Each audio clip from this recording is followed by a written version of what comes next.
Hey there, good day, good people. Welcome to this episode of MCM-TV. I'm your host, Leon Carpenter, and today we're here to get to know the MUGGS. Guys, thanks for sitting with me. Thank you for having us, Leon. Thanks for having us. We're going to start with introductions. We are only 2/3 of the band here today, but let's go ahead and start with who you are and what role you play so the fans at home know who we're working with here. Right on. Well, I'm Danny MUGGS, also known as Danny Methric.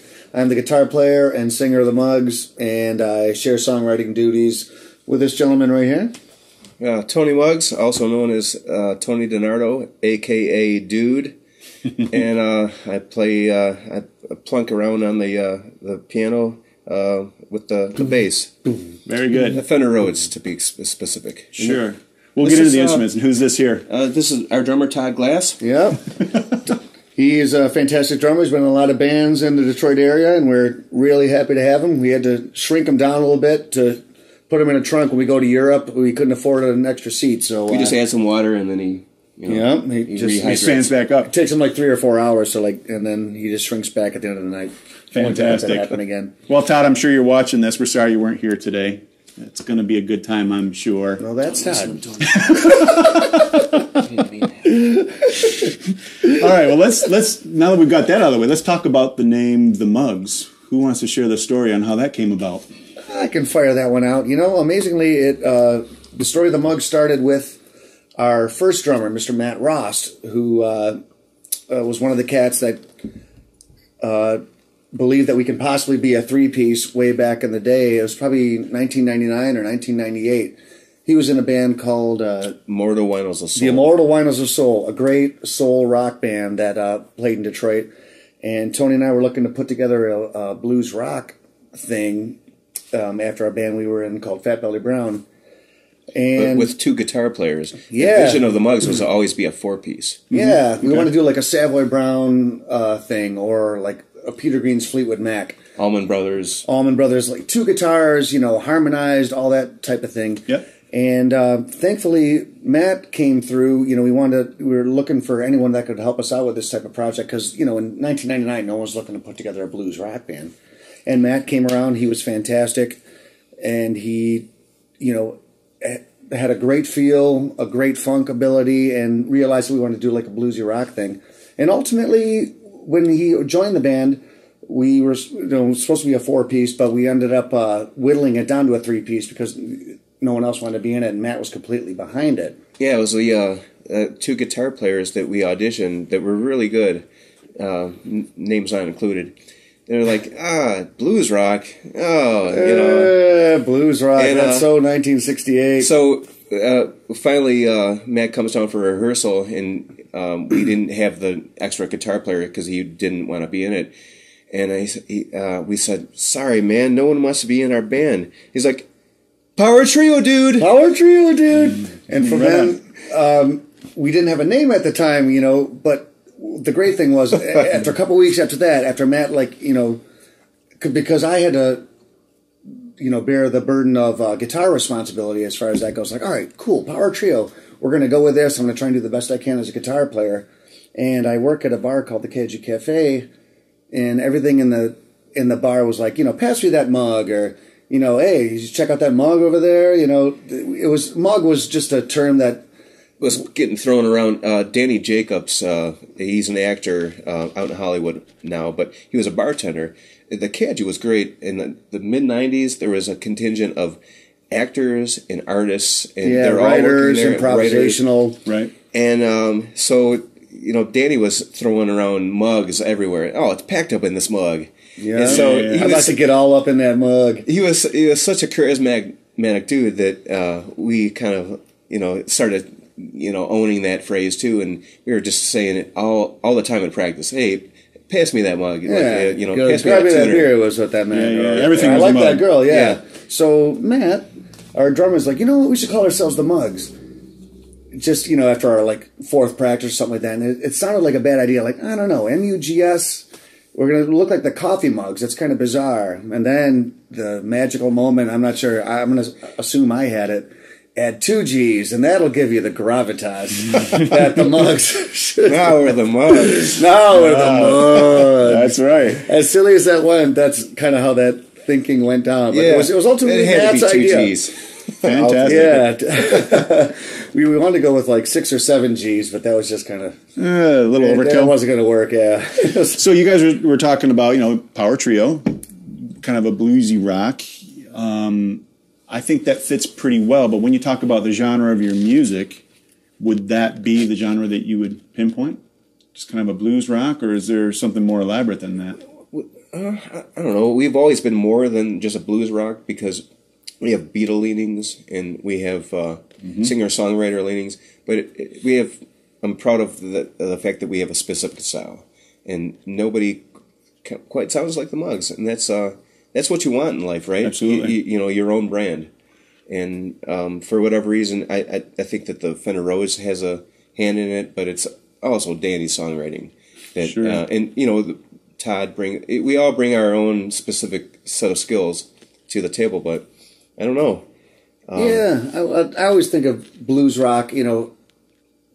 Our version of blues rock is kind of a hybrid of in the late '60s when you had Rory Gallagher and your Jimi Hendrix, your Cream, big riffs, but mixed with melodic sensibility. Mm-hmm. Bands like of course the Beatles. Always, it's going to be Tony and I's biggest influence as always. And it should be everyone as well. That's a fantastic segue into the next question of influences. So this style of music that you're playing, you mentioned a few of the influences there. Who might have been some of the others? Tone, I got a bunch. I'll let Tone go first. Well, for me specifically, I'm always big on the harmonies. So Beach Boys, Beatles, Big Star, Beck, A Badfinger. And I was raised on Paul Simon. The album "There Goes Rhymin' Simon" for all you listeners. It's one of my favorite all-time albums. It's a great record. Notorious Bird Brothers. I've always had an affinity with singing harmonies but Danny, he completes me because he's got the riffage and he's got the rock and roll voice, whereas I've always had the consummate backing vocals. I can hear my harmonies and hit them, but Danny's got the rock voice. He's a David Crosby of rock. So Danny, always, when we were talking about forming the MUGGS, I was a lead singer of the other band, Fat Valley Brown. Yeah. And Dan's like, yeah, you know what? I want to, take a shot at lead singing. And I'm like, fuck yeah, go for it. I'll sing harmonies. Mm-hmm. There's always been this, no ego, whatever's best for the music, and throw yourself at it. He's always had this sweet, smooth voice, and from my perspective, I wanted to turn the MUGGS, and I wanted to go for a Paul Rogers from Free or a Steve Marriott from Humble Pie type of direction, because Tone's got this beautiful, he sounds like Beck, ultimately. Me, I got that screaming, high-pitched, it all goes back to Elmore James, and that's like Jeremy Spencer from the Fleetwood Mac. And ultimately, when we first started the band, those were our biggest influences. Fleetwood Mac, with Jeremy Spencer singing, that's how I got my my confidence to sing, because I'm like, wow, I love Jeremy Spencer. And, I love the old-style blues, kind of like that shouting blues thing, which, what Steve Marriott took, those Fog Hat. ZZ Top had that smoky type of vocal, but and the second greatest band of all time, Queen, because Brian May is my favorite guitar player of all time. So we always wanted to be a version of Queen meets the Beatles meets Led Zeppelin, right on. That's kind of thing. Meets Cactus, which is Jim McCarty and a Detroit band. But it all washes out as the MUGGS. I was just going to say that. When you listen into your music, you don't really hear those other bands you're talking about. You can see where the influences might be, but you guys do have a pretty unique sound. And that's what we want. I admire Jack White for I saw Mike It Loud, and he was promoting Sunhouse, and that makes sense. Like Jack White was ripping off Sunhouse in the most beautiful way possible. He was just emulating his hero, and that's what we try to do. We try to emulate our heroes, which are the Beatles and Led Zeppelin, and the list goes on and on. I could name you Captain Beyond or Sir Lord Baltimore. Yeah, or the Groundhogs. Those are Groundhogs, great one. Savoy Brown. You know, of course, Rory Gallagher. You know, it's where blues became psychedelic, is what we were so enamored with. Right. And we could do that ourselves because there's so many awesome old blues tunes out there, and you know, they're so open to interpretation. And we could also like write our own versions of those things. That was just the fun part of just writing our own versions of blues songs, where we took a fake tune from the 30s that I just imagined in my head and try and modernize it. You know, that's just how the MUGGS kind of came about. Right on. Well, why don't we give them an example of what those influences has produced? I think we'll take an MCM minute at this point. I would like to start, if we can, with the festival footage. Oh. You want to talk about that song a little bit? What might have inspired that? Where did that come from? Was that Doc Mode, right? That's Doc Mode. Yeah, it's Doc Mode, yeah. Danny? Well, a quick story about that song is it's one of the MUGGS staples for our whole life. It was on our first record, and after Tony came back from a stroke, which was miraculous, Tony actually wrote that riff. It's like do-do-do-do-do-do-do-do-do-do. And we built a whole song upon one particular riff. And it kind of became a MUGGS staple as far as a riff meets a jam, you know, kind of like a Grateful Dead jam meets psychedelia meets blues rock. And thankfully, we had the good fortune to play that in Germany and get it filmed. Jens Hyde is the promoter for the Freak Valley Festival. Mm-hmm. And it's just wonderful. 3,000 to 5,000 kids. It's a stoner rock thing. And but I love how the MUGGS kind of like straddle all the lines. We can be stoner rock, we can be hard rock, we can be metal, we can be, delicate at times. Yeah, sure. Psychedelic. Yeah, and we fit in all those. I like that. So we get invited to a stoner rock fest. And the kids loved us, man. It was really cool. We were worried too because a lot of the bands were like, and like, wow, you know, it was almost part of our thing to be like, you know, let's bring it up a little bit because all the bands were like so stoner rock, and it was great. And the crowd's getting in, like, you know, let's shake this up a little bit and give it a go. We were, you know, just optimistic that like, wow, these kids are ready to be woken up for a minute, you know, because stoner rock is so great, but it'll get to you after 5 hours. Sure. And it worked out for us. It was a bold experiment that actually worked out. Well, it did look like you woke them up a little bit. Why don't you guys check it out, and we'll see you back here in 60 seconds.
All right, welcome back. Hope you enjoyed that example. So now let's rewind a little bit and talk about how you guys met. Where and when did you guys meet? In high school. So you guys go way back. Way back. Notre Dame High School. It was a Catholic college prep. 8 Mile and Kelly. And we knew each other as freshmen. We were the two smallest guys on the freshman football team. We really tried. But, you know, we had heart. You know, we always had heart, but, you know, we were at a disadvantage because we were 5'1" and 105 pounds probably. You know, we were playing against... We were tenacious, though. Yeah. And we just, we had a Spanish class together. We took 4 years of Spanish together. Mm-hmm. And I think that's where I kind of started hanging out with all of Danny's friends from St. Jude. I was a ghetto boy, OLGC, McNichols and Hoover. Okay. And you know, so yeah, that's where we started. So that came way back from high school. What about Todd? How'd you guys meet Todd? At what point? Oh man, Todd, actually, he was always a drummer on the fringes of everything we were a part of. And in the mid-'90s, we were so enamored with the band Fleetwood Mac, and our friend Brett Lucas, who I was a roommate with, not at the time, but he's an amazing guitar player in Detroit too. We wanted to do a Peter Green Fleetwood Mac tribute band. And did Brett introduce us to Todd? Yeah. Brett brought Todd over. He's a great drummer, and we wanted to do all Peter Green Fleetwood Mac stuff. And, this was like 1997, 98? Yeah, probably 98, 99. 3 years before Tony's stroke. So we started, playing and getting to know Todd. And this just like a little fringe project. But ultimately, that's kind of how, Todd came to be in the band. He's like, if you guys ever need a drummer for any particular thing, I really like the MUGGS. And, if there's any obligations Matt can't perform, I'd love to be in it. Right on. And it just kind of segued from there. Yeah, Matt had a couple of kids. He couldn't tour anymore. And, we love Matt so much. A fantastic drummer. We wouldn't be where we are without him. Mm-hmm. But he couldn't, do the things that we were, we were very ambitious and still are. And Todd was there. He's like, you're dancing a little, Danny. Todd, we cast the line out and like, Todd, you want to be in the band? We're touring Spain next year. What do you think, Hook, line, and sinker, man. Right I'll go and tour with you in Spain. Please, sure, why not? Jeez. But Todd's a wonderful human being, a talented drummer. Greatest drummer in the Midwest, and arguably the world. Sorry, Todd. I had to tell people that. Mm-hmm. I just don't want people to steal him. I know. Right we're all thinking around. So good. He's going to be Paul McCartney's next drummer. He's so good. I know. That's what we just keep thinking. Yeah. So you guys have known each other forever. You've probably played together forever. But have there been other bands? Any bands that you're in before the MUGGS? You guys in other projects now? What is some of the history? Yeah. Well, Vince Knight and the Days was one of the early classics when Tony and I first started getting into blues in our early 20s. Vince Knight and the Days, Vince Knight and Larry Sherrill. We were, for lack of a better word, we were the whitest blues band in the history of the world. Man. Mr. Black on Black. You're turning red, Tony. No, it's funny because this band, it was charming. We were good. We were charming. We weren't a good blues band, but we were in our early 20s. And You were so great. Vince was a great band leader. We learned so many songs because we were just, this was the mid-'90s. And, everything was kind of like weird dance music in the mid-'90s, but we wanted to play blues like, Elmore James and Muddy Waters, Howlin' Wolf. Sure. And Vince afforded us that luxury. We got to learn these songs and go play these blues jams like at the Blue Goose and, got to see Jimmy McCarty at Jack's Detour. Those were great things. Those were seminal influences on us. And from Vince Knight and the Days, we got together with the Detroit Underground Band with C.C. Collins and LZ and George and Doc. And that was a great thing because we finally were in a band that was like a really good blues band. We had something going as far as that went. Like real old school Chicago/Detroit blues. Right Gritty. CC still plays out right now. And from there we went to Fat Belly Brown, which was... Well, just like an alternative rock original songwriting Smashing project. Pumpkins meets Nirvana. Danny and I were meets collaborating. But you guys were sticking together through all of this. Yeah, We've it was always me and Tone. yeah. And then Wow. when I had my stroke, I thought my career was ended. Danny waited around for about 6 months. I wasn't getting better. So he got involved in the King Snakes. And then from there, that led to the Paybacks. I was in the Paybacks, yeah. And, awesome band, Wendy Case. Yep. And then I realized that Matt Smith from Outrageous Cherry fame, and he's a prolific songwriter in Detroit. He came up to me one day and he says, have you ever considered playing the bass on a keyboard like Ray Manzarek, like a Fender Rhodes? Mm-hmm. Never occurred to me. He planted that seed in my head, and that's why we're here. This is why we're doing this interview. Right I always gush on Matt Smith, and I make it my business to tell him a lot. Thank you so much for planting that seed in my head. Because without that, I don't know where I'd be. I was always a songwriter, but I don't know if I'd be back in the MUGGS, which is heart and soul. Well, let's talk about that a little bit. Let's talk about your instruments, the instruments that you play. Now, there's an SG hiding over there, but I've also seen you play a few others. Let's start with you, Danny, and then maybe Tony will elaborate a little bit more on your stroke and how you came to play on the keys and the actual instruments that you play. Yeah, mine's pretty easy actually. I got a cheap Fender or a cheap Gibson Les Paul Studio about 12 years ago, and which is what you see on YouTube. Or I recorded all the records I've ever played on with it. It's great, $500 guitar. The SG is just my backup guitar.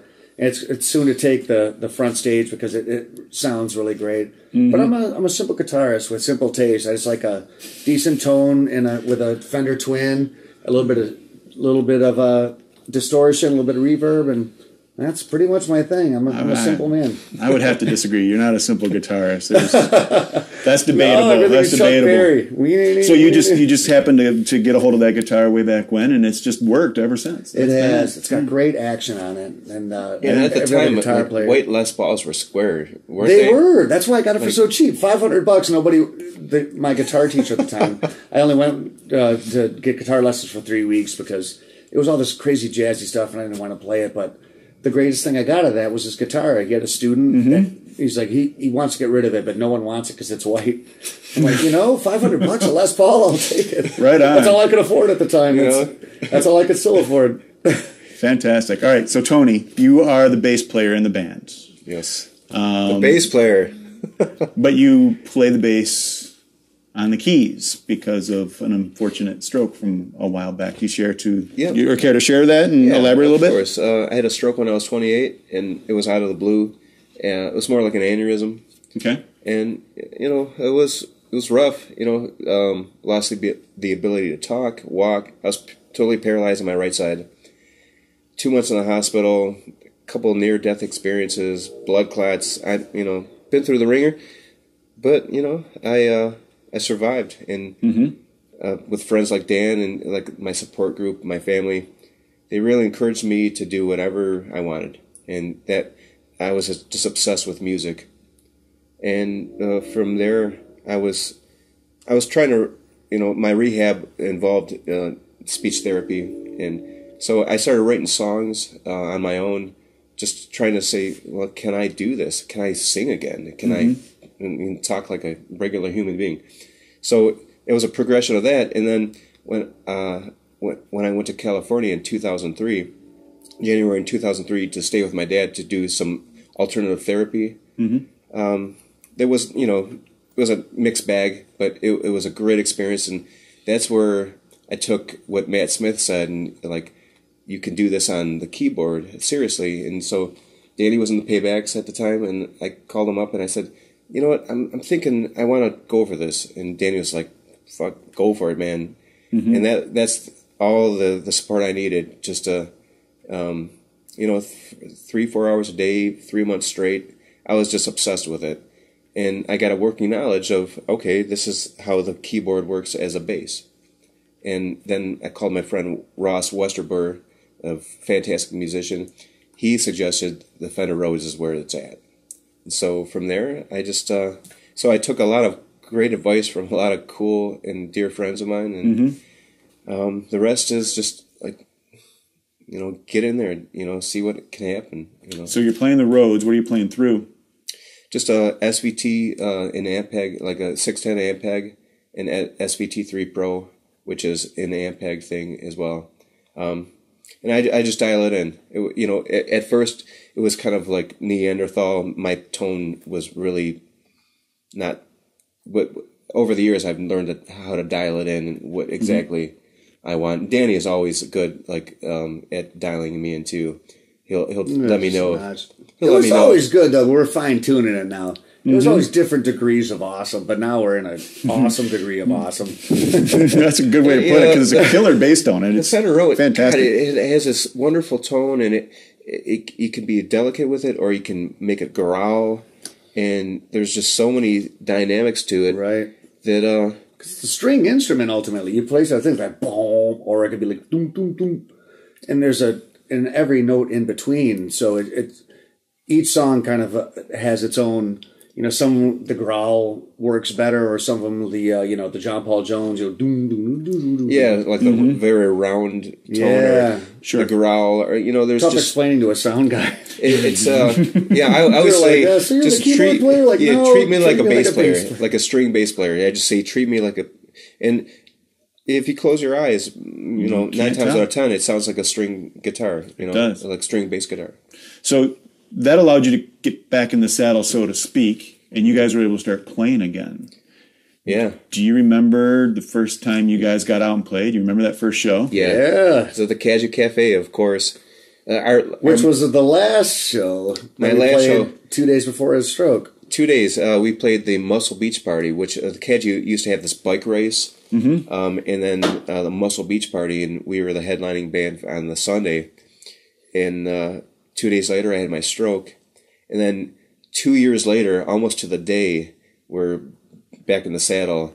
And it was, from my perspective, it was all right. It was terrifying, and I was still wearing my hand brace, and just, I was scary. recovering. But we had to do it. We had to. That first show had to happen no matter what. And I remember some friends of ours were, because they knew that we were coming back, and we hadn't played for 2 years, and Tone's going to be doing the thing on the Fender Rhodes, and a couple of friends of mine came up afterwards and said, this was like months after the fact, because everyone was worried. It's like, either this is going to be really pathetic, or it's going to be the greatest thing that's ever happened. And thankfully, it was somewhere in between. Yeah, yeah. Because it was worrying. We just threw ourselves at it. We were just like, okay. And Danny and I have always had this kind of, John Lennon, Paul McCartney chip on our shoulder, where we want to be the fucking best ever. Yeah. And, you got to start somewhere in humble beginnings, but we knew it was good enough to actually throw ourselves at it and give it a try. Right on. It was scary as hell, though. It really was scary to get out there, and the exact same place from 2 years ago, almost to the day. And it was a good show. I mean, it was good turnout. It was heartfelt. Tons of people showed. It could have been way worse. Yeah. It could have been way worse.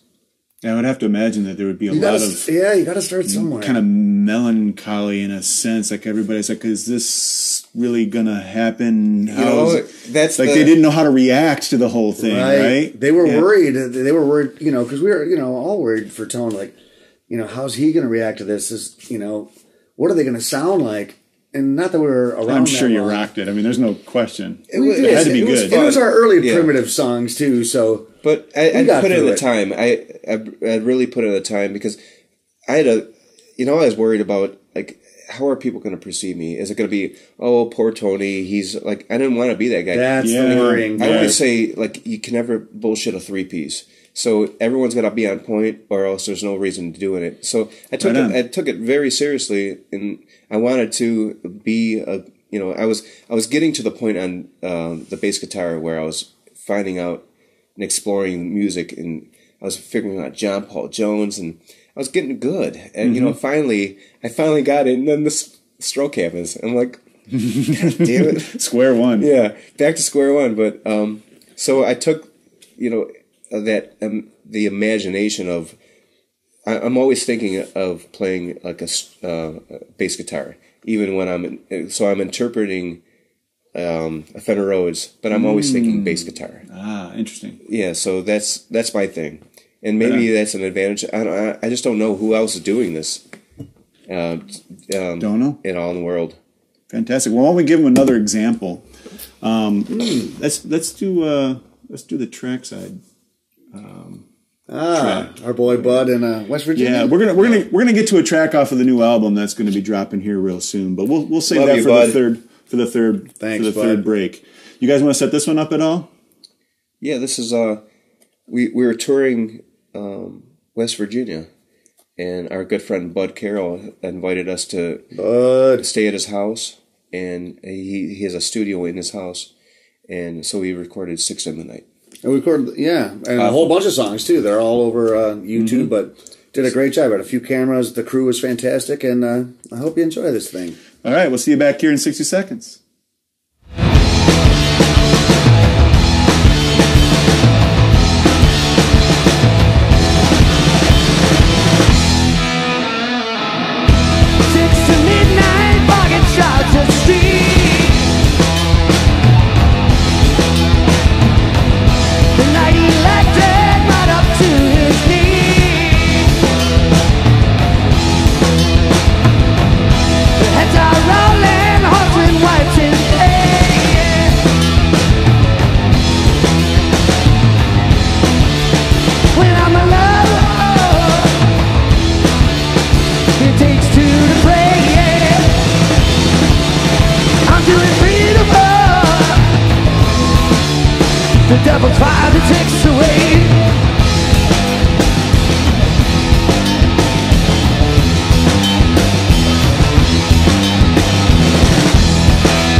Hey, welcome back.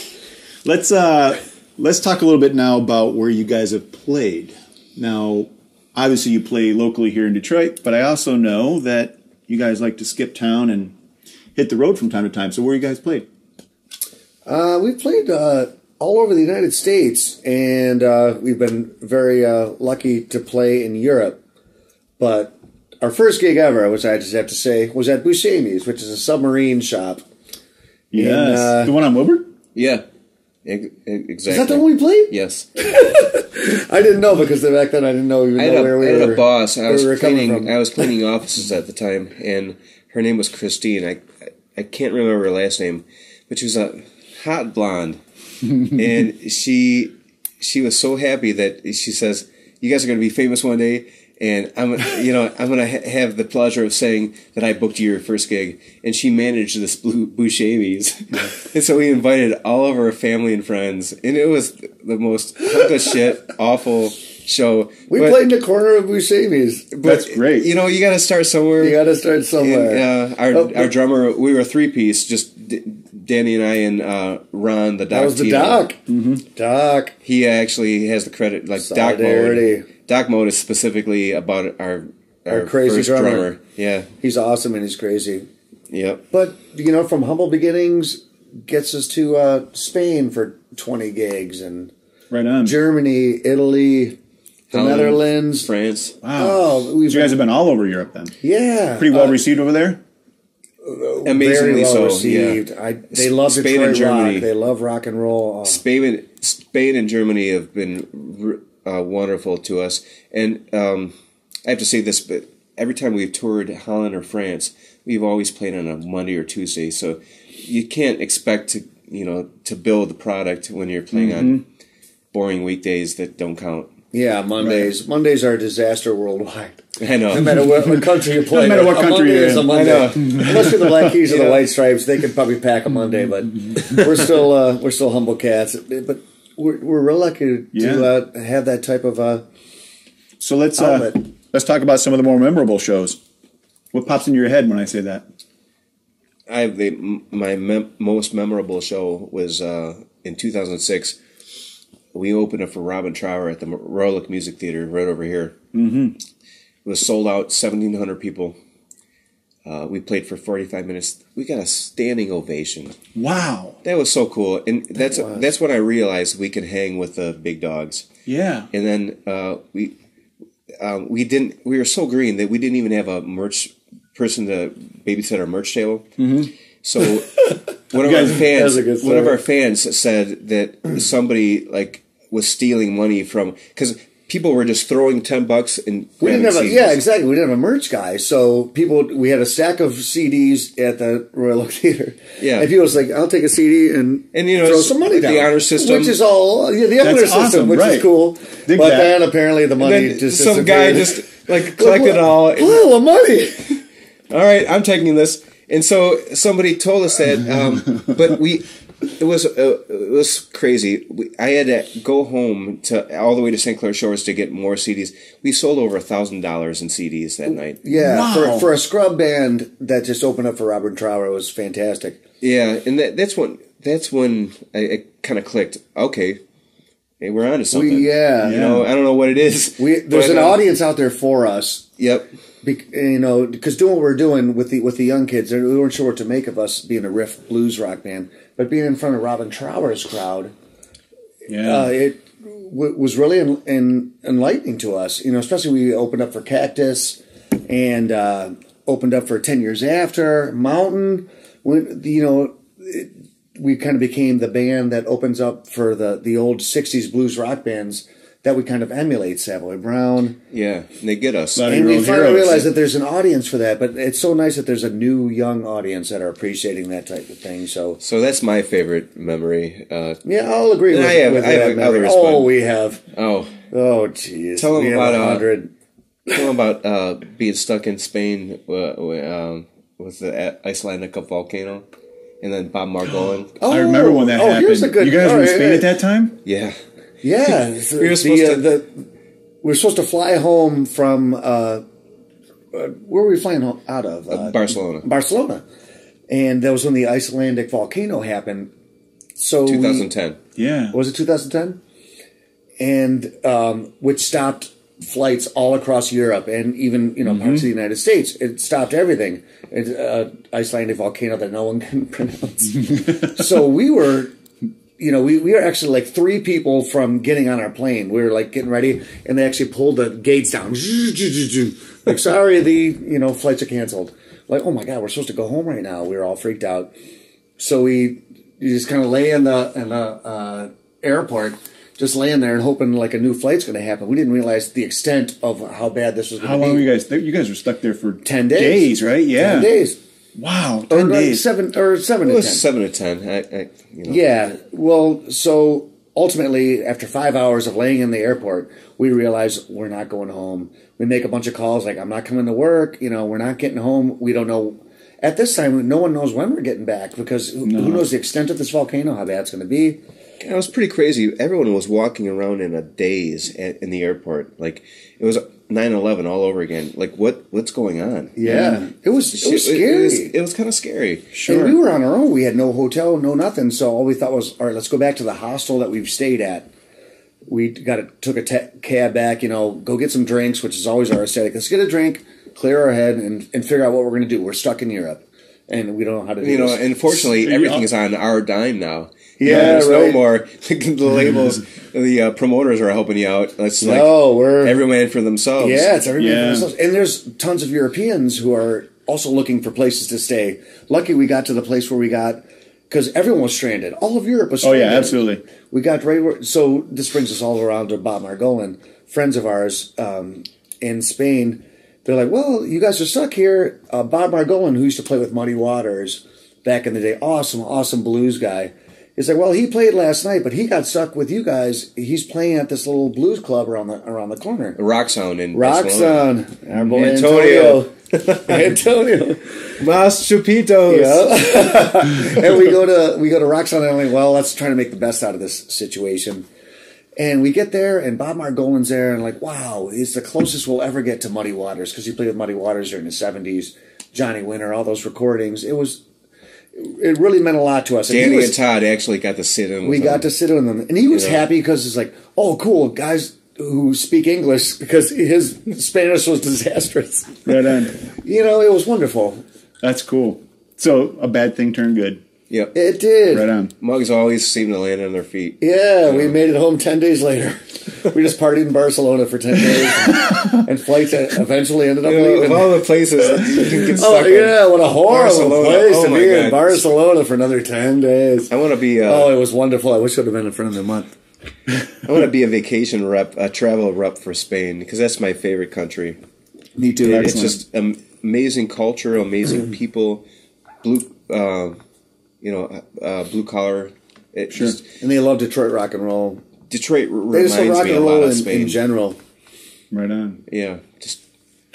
Well, let's now talk a little bit about the writing. So, who does the writing? Or is it you? Or is it a collaborative? It is collaborative. So do you come to the table with hey, I got this great idea for a song, and then you guys elaborate on it, or how does it work? I always start with a riff. Tone, I got this riff. Let's see what you and Todd think of it. I never have lyrics. I never have a melody. Right on. As far as music goes, it always starts with a riff. And if the riff works with Tone and Todd, because I also have to factor in that Tone's got to play it on the keys, so there's not limitations, but there is in some sort of capacity. I try to make it to where it's like big fat riffs from like the late 60s, and if Tone and Todd can find the groove, it all works. It all works for me. Then I write the whole song musically and try to write lyrics afterwards or a melody. Okay. Yeah, but it always starts with the music. And Tone and Todd are my checks and balances. If they're not feeling it, and that's happened a couple of times, like, we're struggling through it, and we know we're struggling. I was like, this isn't working. But if it is working, then, Tone's going to say, we should go in this direction. Or Todd's like, what if I do this with the drums? That's the collaborative effect of how we work our thing. It's probably 99% his ideas always work. He has this mechanism. 93, those 7%. He has this mechanism where he can't. just to digress, like A&R people, like how the industry works sometimes is you present 30 songs to your A&R guy, and they say, okay, we're going to pare this down to 13 songs and it'll be on the album, and they select the 13 best songs. Danny is his own A&R guy, he cannot write a bad. So That's an interesting way to put it. He vets it. He's not going to present to us a bad song that he doesn't want to represent on the album. That makes sense. Yeah, well, and that's just how we operate. That's funny, because this tape player right here, this is how I record on for years. And there's like 50 ideas on this tape. But I listen the next day like, ooh, that was embarrassing. I will not bring that to the boys. Right on. But there's the 10 to 13 ideas like, all right, that's cool. I'm going to work on that one and bring that to the boys. I know. God. And so, I know. These are the tapes right here for straight up Boogaloo. These are for all you young kids out there, this is called a cassette. That's how we do it. That's right. This is old school right here. We're recording this vocal right now, and this is how we record these things. He's recording over the greatest hit that will not make it.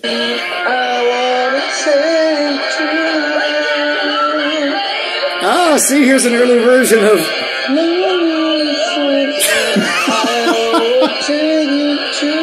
don't even know what this is. Yeah, I have no idea what it is. I think I recorded two things. Right here. We're recording this vocal right now, and this is how we're recording. So this is my writing process. Yeah, right on. Okay. I record songs on my iPhone. All ideas. Right on. Voice memo. We call that the iPhone Chronicles. Yes. We all have plenty of those. So when you guys get out and play, do you play any covers? Or is it just strictly original? You guys like to throw a cover in there, pay homage? We love to pay homage. I don't know. I always say homage. What are the songs you're telling? You name one, I'll name another one. What is tete-a-tete? Rattlesnake Shake. By the Fleetwood Mac. Peter Green's Fleetwood Mac. Son and Daughter by Queen. Huge Queen fans. Right on. Your Blues, the Beatles. Oh, God. Rory Gallagher. Used to Be. I Take What I Want. And Mississippi Sheiks. And Mississippi Sheiks. Rory Gallagher, we love. ZZ Top. Jesus Just Left Chicago. Savoy Brown, Louisiana Blues. There's definitely a theme for the bands and the era. Humble Pie by way of Ray Charles, I Don't Need No Doctor. Oh, good. Oh, I gotta come up with So you guys mix it up then too. You'll just, hey, this show we're gonna throw this tune in there. A lot of times we play like smaller places where it helps us to play some covers and some low key blues stuff just to acclimate the audience into what we're going to do. We hate sometimes we play a blues place where we don't want to scare the hell out of them coming out as heavy as we are, shredding. So we come out with, we lube them up a little bit with a little bit of blues and we have roots, so we, it's an honor for us to want to turn somebody on to like, what's that song? Oh, it's a cover. Wow! And then they look it up and they discover Humble Pie or Savoy Brown or Rory Gallagher. We want to turn people on to our heroes. Right on. Yeah, and we think we're ambassadors for that type of music because it's unfortunate people don't know those bands as well as they should. Yeah, sometimes you're a creature of habit, and whatever the radio is telling you to listen to, you just listen to it. And I get that, but for the people that want to dig deeper, we want to present the songs that, hey, this is music too. It's just not as popular, and you have to dig deep, and you have to do your homework. We're kind of music historians and nerds. Yeah, and hope someone anywhere might look like just like it happened to us with Jimmy McCarty. He'll play stuff like, "Ooh, who's that band?" That's how we got turned on to that stuff, and just want to be a link in the chain as far as how music goes. That's excellent. So covers are fun, but you guys are an original band. How many CDs now? Well, 4 studio CDs. Straight Up Boogaloo we're releasing on March 21st, 2015, and we're having a CD release party, or album release party, a CD, vinyl, and downloads at the Magic Bag Theater, right up the street from here. Yep. 18 and over, $10 a ticket. We're having a great, kind of like a deep cut cover band. The Scrappers open up for us. Love the Scrappers. Right on. And Eddie Brannick from the Sights fame. We also have a live record, and that's the great thing about Europe is that they always clamored for, I love the MUGGS studio records, but I'd like to hear a live record. And we got Full Tilt, which is, quote unquote, technically our 5th record, but it's just basically us live at the Caju Cafe, right, and out of the vein of Live at the Fillmore by Humble Pie. Very cool. Right on. Well, why don't we give an example? We'll take another MCM minute here and play a track off the new CD. Yeah. Sound good? Which one do you want to play? Lightning Cries. Yeah, Lightning Cries. Lightning Cries. Is there a story behind it? Dan? No, it's there's not particularly a story behind it. I hate to say it. Oh, I have to go too much into it. Check out the lyrics and then email me your grievances with it afterwards. Right on. We'll see you back here in 60 seconds. All I need is what I know. The records in between, muscle show, women read, Clementine, Western moving beat, toe the party line, and lightning cries. Lightning cries. Nothing new.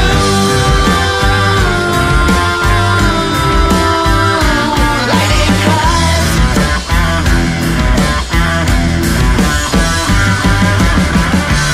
Ancient scripts inside the cabin wall. Pumps are proving ground. Bones across the floor.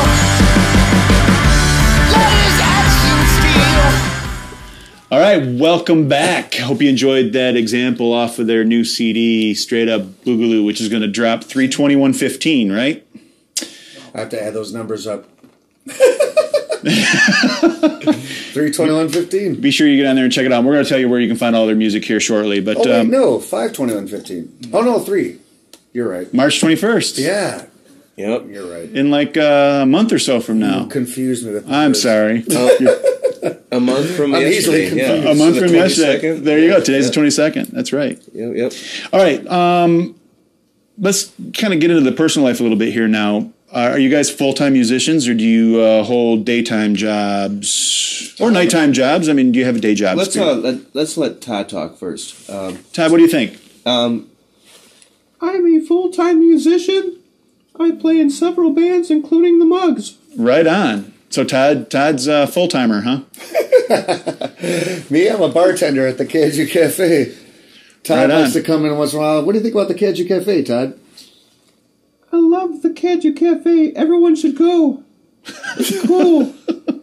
And I'm a Thanks, Todd. Detroit socialite. Well, you got a job too, though. You're a being socialite awesome. slash. No, I book bands at the Caju Cafe. That's one of my jobs. Right on. For all you people out there that don't know my story, I collect disability. I had a stroke. I am a handicapped individual. Some would say. But what about I your would say driving? you're very what about your driving handy-capable. thing? Your driving job. Oh, let's That's not a go into job. that. Tone drives Yeah, around. I wear many hats. Right on. Yeah, Tone's got a day job and I'm hustling. Let's just say That's good, but to get by. Danny, you're also kind of involved with film a little bit, are you not? I am. Well, I'd like to say I am. I like to think I'm the Steven Spielberg of rock in some sort of capacity. Yeah, he Made a couple of bad movies. I've been an actor in the Bite of the Were-Dog series. Check out the Bite of the Were-Dogs, part 1 and 2, Night of the Were-Dog. And the Man Week Massacre is another film I've been a part of. And Right on. I'm an aspiring filmmaker. I'm hoping to get my crap together and make some bad horror movies in the next few years. Right on. Let me know if you need a hand with any of that. I would love to. And some bad MUGGS videos. They're coming. All right, but you guys are dedicated to your craft here. This is what it's really all about, right? So what is the direction for the band? You guys made like long-term plans? What are you trying to achieve? Where are you going? What's next? I mean, I know for this last 8 months or so, it's been all about getting Straight Up Boogaloo recorded and ready to go. But what's the plan? Well, the interesting thing is, we're in our early 40s, and it's fascinating because as far as the industry goes, the real true music industry, we know there's not much of a chance for a band in their early 40s to make it big or anything like that. But we've also got an amazing fan base, like amazing fan base that keeps us going all the time. It inspires us to write, it inspires us to tour, and it makes us want to bring our music to the people that really appreciate us, and it's wonderful in that capacity. So we have our expectations are tempered completely. We're in our mid 40s. We don't expect any miracle to happen. We just at the end of the MUGGS lifespan, whatever that's going to be, we just hope to make some great music and hope it lives on, longer than we can live on. Right on. Well put. Well put. Yeah, I don't think it gets any better than that, huh? Well, let's talk about how people can gain access to the music. Where can they find it? Are there physical CDs and downloads? You mentioned Straight Up Boogaloo is actually going to be pressed in vinyl as well, right? Oh, yeah. We have a label, bellyacrerecords.com. Okay. That came out with Born Ugly, which was our third studio album, then Full Tilt, which was a double live album, and then releasing Straight Up Boogaloo. But we're also on CDs, so you can go to the MUGGS.com and one-stop shopping, get CDs, downloads. We're on iTunes, we're on Pandora. I guess we're everywhere on the internet that you can find us. Okay. We're on YouTube, Bandcamp, like the MUGGS.bandcamp.com. You can stream everything. Our whole discography's up. We haven't uploaded the Straight Up Boogaloo, our new album, just yet, because we're out there. XNXX, look up the MUGGS on that website. It's real on the deep down, but if you want to see the MUGGS getting freaky deaky, XNXX. Oh man, fantastic! How about some acknowledgments? Anybody want to thank or acknowledge or say hi to? Drew Podgorski. Drew, we love you. He's creating our first music video for this new album, Apple Cart Blues. Will be coming out soon. We hope to have it by the CD release party. Robbie, the A-Train Asher, who is our website guy, he makes all the shit happen. Jason Seaman, our artist, poster man, / everything. Jason Seaman's fantastic Esoterica design. The Caju Cafe. Everybody at the Caju. Who allow us, Danny, to go off for a month and a half on tour, and he's got a job when he comes back. Jeez. Yeah. Ron That's Paul, fantastic. Miz, shout out to Miz. And cats like you, Leon, who take an interest in a couple of goofy old-ass bastards like us. We wouldn't be anywhere without, cats like you taking an interest in Detroit and the Motor City, and we really appreciate it. Thank you. Well, we appreciate you guys representing the way you do, for sure. There's no doubt about it. All right, before we wrap this one up, you guys have any last words? Anything you want to share or talk about that we didn't?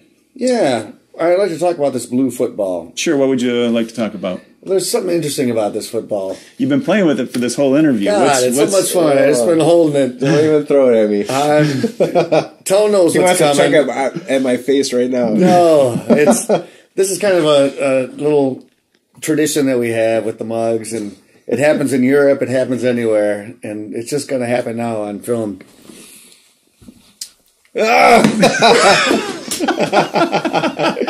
That was a good one. But Toad gives it back, too. All right. That was a good one. It was right off the top of your I was surprised with the old left. You'll never see it coming. That's great. All right. Well, I think we'll bring this one to a close. Sound fair?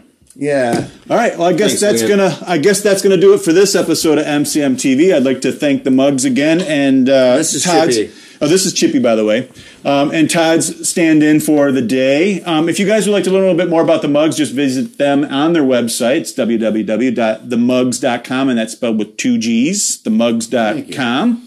If you'd like to learn a little bit more about myself, you can check out my fan page. Just go to facebook.com/Leon Carpenter Fans. And as always, please visit MotorCityMusicians.com. There you will find other interesting interviews such as this one, and there's also a button that'll take you to our Facebook page, as well as our YouTube channel, where you'll be able to find the extended version of this wacky interview here. And support local music, of course, as always. So, amen. Until next time, for MCM-TV, I'm Leon Carpenter. Keep the music alive.